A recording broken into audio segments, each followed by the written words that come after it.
नमस्कार, आप देख रहे हैं वास्तुवाणी। मैं हूं ज्योति। क्या आपका कारोबार सही से नहीं चल रहा? क्या घर में अचानक लोग बीमार पड़ रहे हैं? क्या घर में कुछ ना कुछ बिजली का सामान खराब पड़ा रहता है? क्या बच्चों का पढ़ाई में मन नहीं लग रहा? पहले अच्छे नंबर आते थे, लेकिन अचानक बच्चा पढ़ाई में कमजोर होता जा रहा है। क्या इसके पीछे वास्तु हो सकता है? अगर है तो आप भला उसे कैसे पहचानें? अगर आप इन लक्षणों को पहचान लें और उनका निदान करें तो हो सकता है इन सारी समस्याओं से निजात पा लें। जी हाँ, आज हम यही लेकर आए हैं आपके लिए कि आप कैसे पहचानें अपने घर में आने वाली परेशानियों के पीछे क्या वास्तु के कारण जिम्मेदार हैं, और अगर हैं तो कैसे आप उनका निदान करें। और इसके निदान के लिए हमेशा की तरह हमारे साथ मौजूद हैं अंतर्राष्ट्रीय ख्याति प्राप्त वास्तुविद एवं ज्योतिषविद सर्वांग जी। सर्वांग जी, बहुत बहुत स्वागत है आपका। नमस्कार अभिनव। तो सर्वांग जी, अक्सर बहुत सारी दिक्कतें आती हैं, लेकिन हमें पता ही नहीं होता कि उसके पीछे वास्तु वजह हो सकती है। अचानक घर में, नए घर में जाते हैं, पुराने घर से घर का कोई बड़ा बूढ़ा किसी गंभीर रोग से ग्रसित हो जाता है, बड़े मन से घर बनाते हैं। बच्चा शुरू में पढ़ाई में बड़ा अच्छा होता है, लेकिन धीरे धीरे अचानक उसका कमरा बदला जाता है, बच्चा पढ़ाई में कमजोर होता चला जाता है। कारोबार दिन दूनी रात चौगुनी तरक्की कर रहा है, अचानक जाने क्या हो जाता है कि गर्त में जाने लगता है। क्या इन सब के पीछे वास्तु के कारण हो सकते हैं? और होते हैं, जैसा कि हम अक्सर देखते आए हैं, लेकिन पहचान नहीं होती है उनकी। तो आखिर वो कौन कौन से ऐसे लक्षण हैं जिन्हें हमें ध्यान में रखना चाहिए कि अगर ऐसा कुछ हो रहा है तो हो सकता है घर में कहीं वास्तु की गड़बड़ है? देखो ज्योति, इसमें सबसे महत्वपूर्ण बात यह है कि हर व्यक्ति का अपना एक ऊर्जा का स्तर होता है, हर व्यक्ति की अपनी वाइब्रेशंस होती हैं, और इसी तरह से हर स्थान की अपनी एक ऊर्जा होती है और उसका एक स्तर होता है, और हर स्थान की अपनी कुछ वाइब्रेशंस होती हैं। और हमेशा हम लोग इस बात का जिक्र करते हैं और कहते हैं कि और हर व्यक्ति उनको पहचानने की क्षमता भी उसे स्वतः परमात्मा ने दी है। यहाँ ग्रह और वास्तु की टेक्निकलिटीज में ना भी जाएं, इतनी बढ़िया बात आपने आज के एपिसोड में कि इसमें हम ये बता सकते हैं कि एक सामान्य आदमी कैसे जाने। तो इसमें बहुत सारे नियम जाने बगैर भी, जैसे में होता क्या सर्वांग जी, इन परेशानियों में पड़ के इंसान इतना ज्यादा परेशान हो जाता है, डॉक्टरों के चक्कर काट रहा है, सरकारी पचड़ों में फंस रहा है, वकीलों के चक्कर काट रहा है, लेकिन जो असली वजह होती है उसको वो पकड़ ही नहीं पाता। अगर इन बातों का ज्ञान हो तो शायद असली वजह पकड़ में आ जाए और इतनी परेशानियों से काफी हद तक बचा जाए। मैं एक सामान्य आदमी के लिए ये बताना चाहूंगा कि जैसे ये जरूर ध्यान देना चाहिए, कहीं कोई नई जगह शिफ्ट करने के बाद आपकी परेशानियां बढ़ी तो नहीं है जी। कहीं नई जगह आने के बाद किसी भी क्षेत्र में घर की बीमारियां या स्वास्थ्य संबंधित परेशानियां या जो है सरकारी परेशानियां या कारोबार में कोई दिक्कतें अगर आनी शुरू हुई, तब ये बात आपको ज्यादा ध्यान देना चाहिए कि वास्तु से रिलेटेड हो सकती है। क्योंकि आप पहले किसी और स्थान पर रहते थे या घर में कोई बड़ा रेनोवेशन या चेंज किया है आपने और उसके बाद अचानक चीजें बिगड़ने लगी। हालांकि कनेक्टेड सब कुछ वास्तु और हर चीज कनेक्टेड कहीं ना कहीं ग्रहों से होती है, क्योंकि वास्तु के भी जो कारक ग्रह हैं वो ग्रह ही है, जो उनके जो स्वामी हैं वो ग्रह ही है। तो हमेशा ये बात देखनी पड़ेगी। तो पहली बात तो ये कि जैसे मान लीजिए कोई आदमी कहीं आप भी कहते हो किसी आदमी से मिलकर के कि भाई इस आदमी से मिलकर बड़ा अजीब सा लग रहा है। कई बार आप घर में किसी के जाते हो, कहते हो बड़ी खामोशी है, कुछ अजीब सा लग। इसका मतलब क्या हुआ, हर आदमी उस ऊर्जा को, उस वाइब्रेशंस को समझता है कि कहाँ अच्छी है, कहाँ चहल पहल है, कहाँ सब लोग घर में तमाम सारे लोग हैं। किसी जगह आप गए, उसके बाद भी आपको एक खाली खालीपन लग रहा है। बिल्कुल। एक जगह मैं वास्तु देखने के लिए, एक वाकया बहुत छोटा सा बताता हूँ कि एक जगह मैं एक फ्लैट वास्तु के लिए देखने गया। उनकी बहू साथ में थी और हस्बैंड वाइफ थे, बहू थी, और बहू की गोद में एक छोटा सा बच्चा था जो अभी चल भी नहीं पाता था, 1 साल भर का मुश्किल से होगा, वो गोद में बच्चा था। और वो बातचीत के दौरान बच्चा वहां पर छूट गया, तो वो फर्श पे ऐसे ज्यादा खेल रहा था, खिलखिला रहा था, हंस रहा था। उसके बाद वो अपना इधर से उधर मटर गश्ती उसकी शुरू हो गई और वो खूब खुश, एकदम बिना किसी के बोले बताए और एकदम प्रसन्न। तो हमने कहा घर आप ले सकते हो, घर बहुत बढ़िया है। तो उन्होंने कहा सर्वांगी आपने देखा नहीं।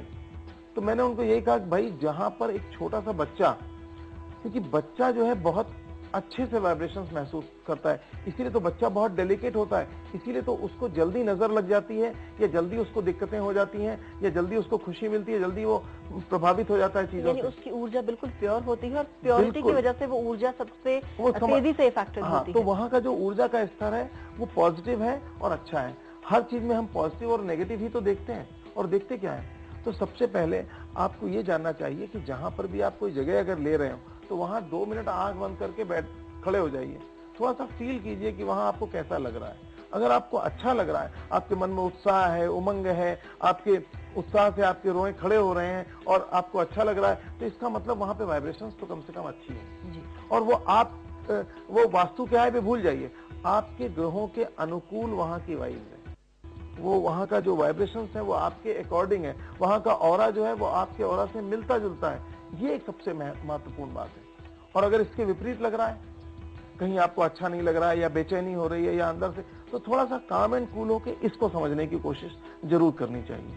बिल्कुल। तो दर्शकों, ये बहुत ज्यादा इम्पोर्टेंट है कि अगर ऊर्जा आपको नेगेटिव फील हो रही है तो वो आपके ग्रहों से कहीं ना कहीं प्रतिकूलता है, और अगर ऊर्जा आपको खुशी वहां महसूस हो रही है तो आप पॉजिटिव ऊर्जा आप भी वहन कर रहे हैं और वो जगह भी वहन करती है। इसी वजह से प्रतिकूलता जैसी फीलिंग आपको नहीं होती, सब कुछ अनुकूल और उत्साह से परिपूर्ण लगता है।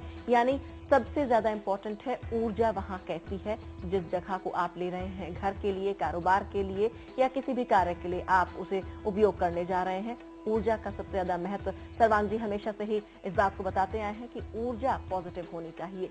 और किस तरह से आप इन लक्षणों को देखें, कैसे भांपें कि आपके लिए सब कुछ सही है या नहीं, इस पर हम आगे भी चर्चा जारी रखेंगे। फिलहाल रुक रहे एक छोटे से ब्रेक के लिए, जल्द वापस।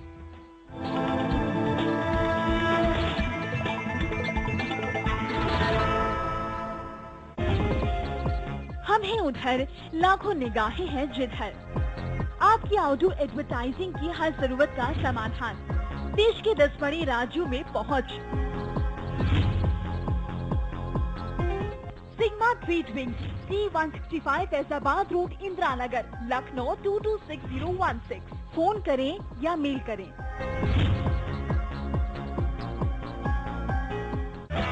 ड्रेन वेनेजिया ग्रुप आपके लिए लाया है ड्रेन वेनेजिया कमर्शियल टावर, जिसमें है एक 5 स्टार होटल, शानदार स्विमिंग पूल, रिटेल शॉप और आकर्षक एक्वेरियम, और भी बहुत कुछ आपके घर के नजदीक, ग्रेटर नोएडा परी चौक के पास। Grand Venezia commercial tower.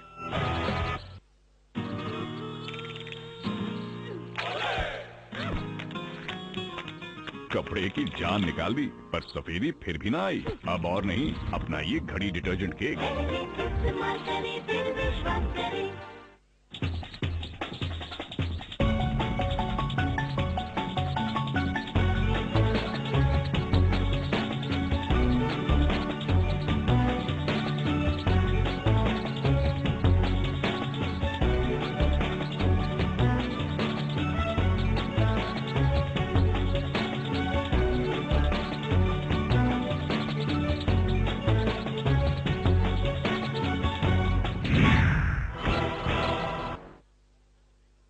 कार्यक्रम के प्रायोजक हैं जेटी को बनियान, त्वचा के लिए पूरी तरह से सुरक्षित, एंटी बैक्टीरियल। बावर्ची खिलाइए, सबको रिझाइए। क्योंकि खुशियाँ अब महंगी नहीं रही। बिग बाजार के साथ सस्ते में party. Fashion, home needs, luggage और इलेक्ट्रॉनिक्स पे ग्रेट सेविंग 1 जनवरी तक।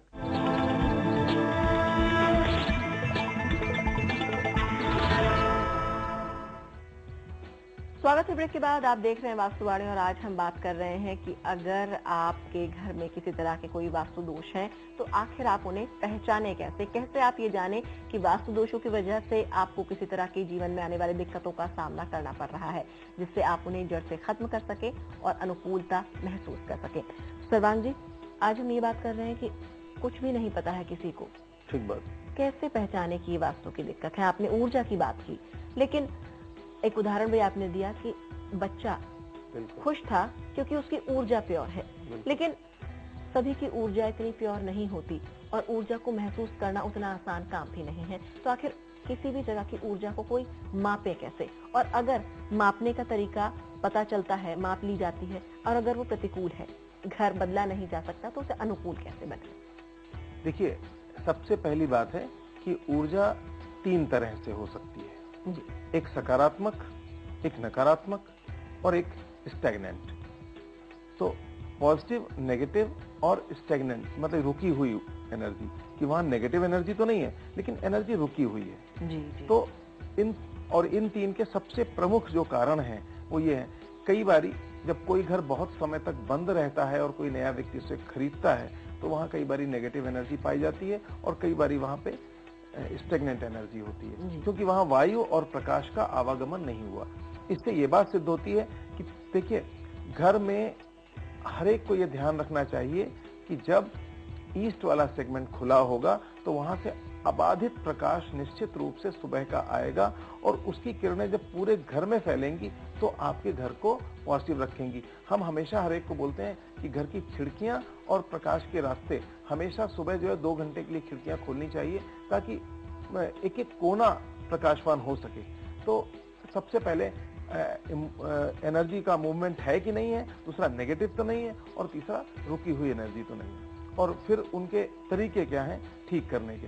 सकारात्मक है तो उसके लिए हमने बताया, देखिए सबसे पहले तो ऊर्जा नापने का कोई ऐसा यंत्र नहीं है। कुछ यंत्र जो बाजार में इस वक्त उपलब्ध भी हैं वो कोई ऑथेंटिक नहीं है और उनका हमने हमेशा उनको सही नहीं पाया है। लेकिन इसके लिए अतीन्द्रिय ज्ञान और थोड़ा सा मेडिटेशन वगैरह, थोड़ी सी इंट्यूटिव टेंडेंसी जरूरी है। इसीलिए जो लोग ये परामनोविज्ञान से रिलेटेड है और जितना भी ये सूक्ष्म ईश्वरीय ज्ञान से जुड़ी हुई साइंस है, तो इसमें जो भी वास्तुविद हैं या जो भी ज्योतिषी हैं उनको इसको व्यवसाय के रूप में प्योर न लेकर के साथ साथ उनका अपना साधना का स्तर बहुत जरूरी है, क्योंकि और उनको ये भी नहीं भूलना चाहिए कि उनकी जिम्मेदारियां इतनी ज्यादा हैं कि उनके निर्णय से दूसरे लोग प्रभावित होते हैं। कहीं ना कहीं उनकी जिंदगियों के आगे आने वाले फैसले जुड़े होते हैं।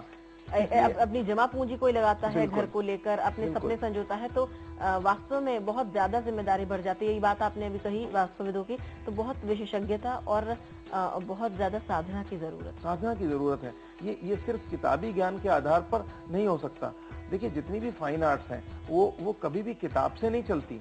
हाँ, आप देखिए, मतलब लताबाई गाना गाती हैं और इस दुनिया में उनका इतना नाम है, तो उनसे कोई कहेगा कि आपने गाने की कौन सी डिग्री ली है, गाने की डिग्री नहीं होती। उसी तरह ये साइंस, इनमें लोगों को ये नहीं भूलना चाहिए, किताब पढ़ के या खाली डिग्री लेकर के या इसको सीख करके खाली नहीं सीखा जा सकता। इसके लिए निरंतर अभ्यास और साधना की बहुत जरूरत है। और इसी तरह किसी व्यक्ति के लिए भी कहेंगे, आज के इतने आपाधापी और तनाव वाली जिंदगी में आपको अपना 10-5 मिनट कम से कम आपको ध्यान जरूर करना चाहिए। और जो व्यक्ति भी ध्यान थोड़ा करेगा उसको वाइब्रेशन और सूक्ष्मता का और पॉजिटिव नेगेटिव का उसको अभ्यास होगा। और अगर खुद से नहीं हो तो कहीं ना कहीं ऐसे विशेषज्ञ की राय जरूर लेनी चाहिए, जिससे आप उस ऊर्जा को माप सके। इसमें हम लोग यंत्र के रूप में पेंडुलम को हम लोग प्रोग्राम करते हैं। और पेंडुलम जो है वो, जैसे मेरी जो पसंद का पेंडुलम है उसमें हम रोज क्वार्ट्ज और जो क्लियर क्रिस्टल,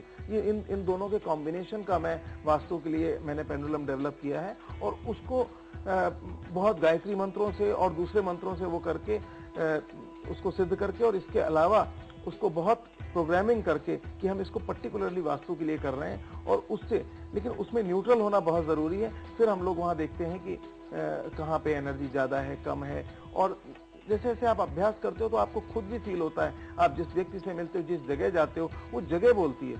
उस जगह का जो वास्तु पुरुष है वो उसका आभास मिलता है, कहाँ पे खराब है, कहाँ पे अच्छा है। और ये कोई चमत्कार नहीं है, ये कुछ नहीं है।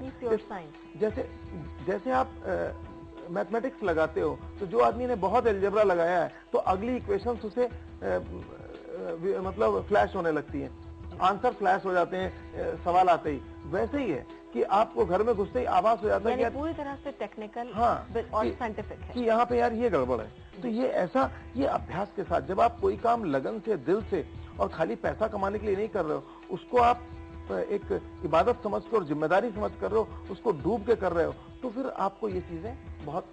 लेकिन सामान्य जनों के लिए सबसे महत्वपूर्ण है, जिस भी घर में रह रहे हैं, अगर उसका ईस्ट और नॉर्थ ईस्ट बंद है और वहां से हवा का और प्रकाश का आवागमन नहीं है, तो वहां हेल्थ संबंधित प्रॉब्लम्स होना बहुत स्वाभाविक है। और पर्टिकुलर वहां के मेल सदस्यों को गंभीर बीमारियां और हृदय रोग जैसी बीमारियां, क्योंकि सूर्य का प्रकाश नहीं मिल रहा है जी। और तो वहां पे सीलन, घुटन, वहां पे नेगेटिव एनर्जी होगी या फिर स्टैग्नेंट एनर्जी होगी। तो अगर वहां से हवा और जनरली कई बारी बहुत मोटे तौर पे कह दिया जाता है भाई यहाँ पे कोई स्प्लिट अटैचमेंट, यानी अगर किसी के घर में लगातार हृदय रोग जैसी बीमारियां देखने को मिले तो इसका अर्थ है कि पहले वो अपने घर में वास्तु दोषों को देखें कि इस तरह की बीमारियां कुंडली भी घर देखे के कि मेल में चली आ रही हैं। कुंडली में उसका सूर्य कैसा है, उसका जो है जो काल पुरुष की जो चौथी और पांचवी राशि है वो वहां पे दशाएं क्या चल रही, साथ में उसका सोने बैठने की दिशा क्या है। वो कहीं ऐसा तो नहीं है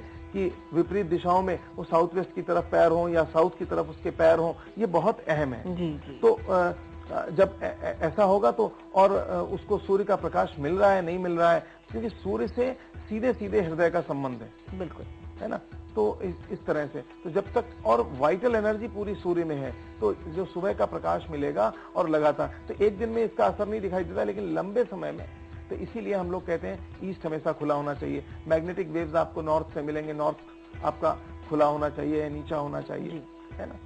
तो ये बहुत जरूरी है कि अगर इस तरह की दिक्कतें आपको भी महसूस हो रही हैं, अगर आपके घर में भी हृदय रोग जैसी गंभीर समस्या पनप रही है, आप देख रहे हैं बार बार कई पीढ़ियों से चली आ रही है, इसका मतलब कहीं ना कहीं आपके घर में वास्तु दोष है और ईस्ट कहीं ना कहीं दूषित है। ईस्ट से आप पूरी ऊर्जा नहीं ले पा रहे हैं, जो कि सूर्य ही कारक है। जैसा कि सर्वांग जी ने बताया, साफ तौर पर सूर्य हृदय का कारक है। अगर उसकी ऊर्जा आप नहीं ले पा रहे हैं तो ये घर में एक वास्तु दोष बनाता है, जिसकी परिणति आप देख पाते हैं हृदय रोग जैसी गंभीर बीमारियों में। और भी किस तरह से पहचाने आप लक्षणों को, वास्तु दोष के लक्षणों को, इन पर भी हम बात करेंगे। फिलहाल रुक रहे एक छोटे से ब्रेक ले, कहीं मत जाइएगा, जल्द लौटते हैं।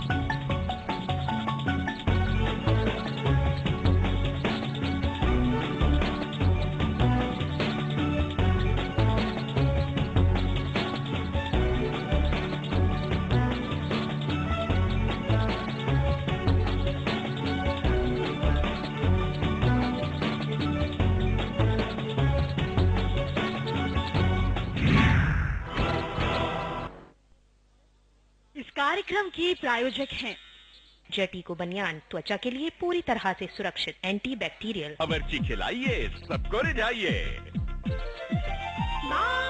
क्योंकि खुशियाँ अब महंगी नहीं रही। बिग बाजार के साथ सस्ते में party. Fashion, home need, luggage और इलेक्ट्रॉनिक्स पे ग्रेट सेविंग 1 जनवरी तक।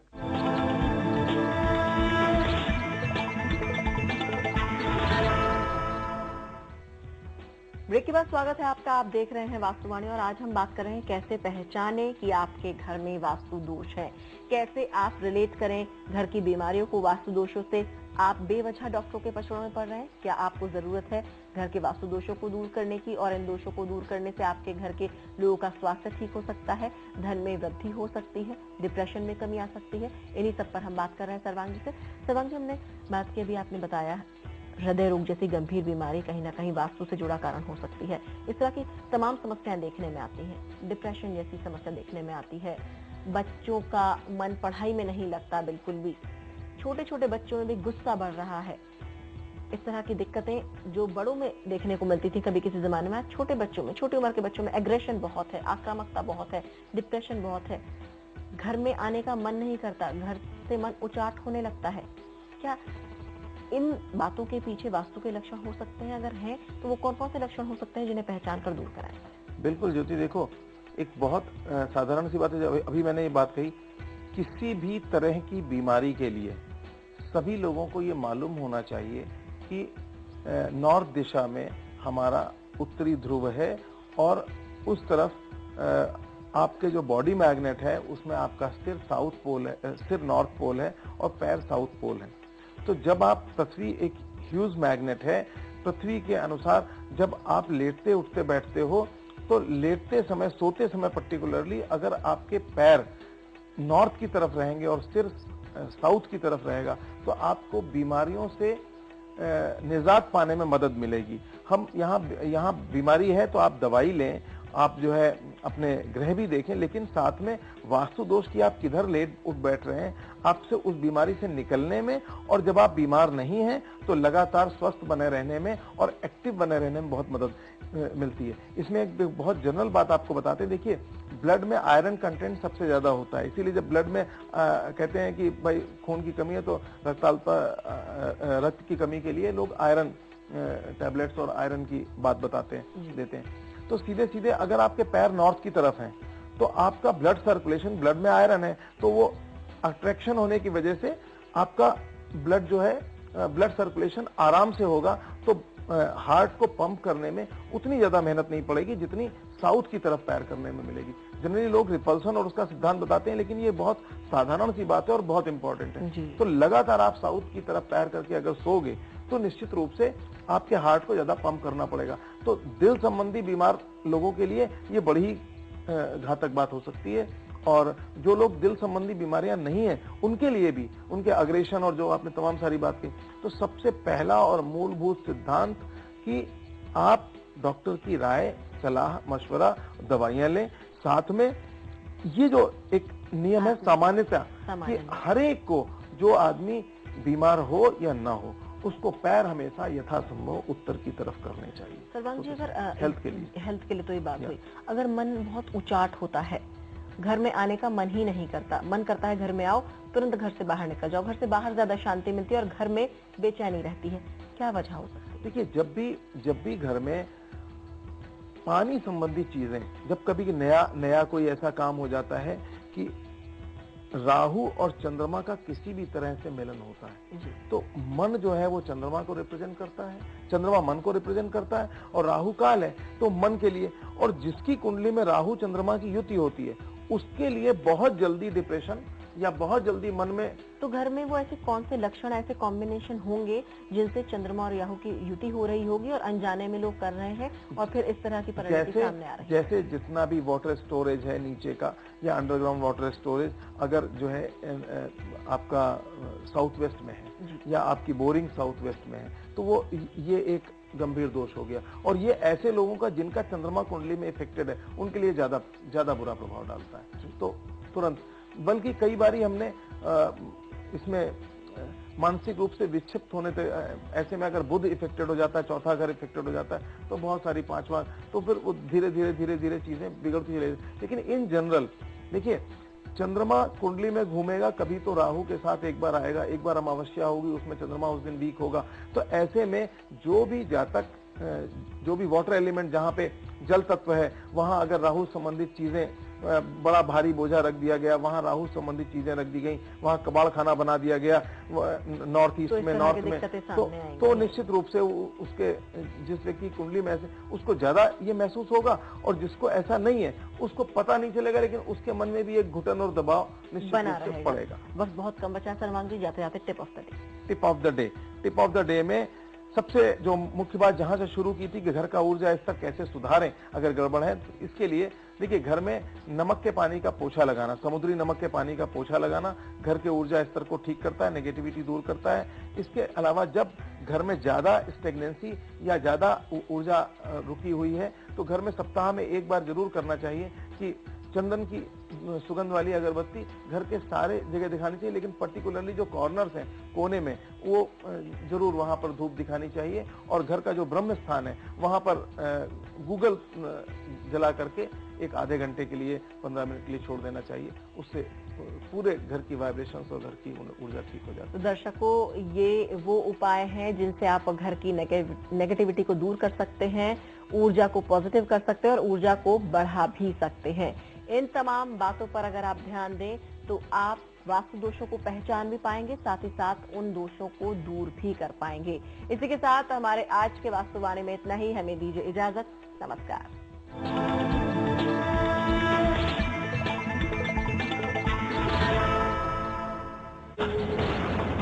छोटे पर्दे का ड्रामा। ये बोल रही है ना कि जौन बात कल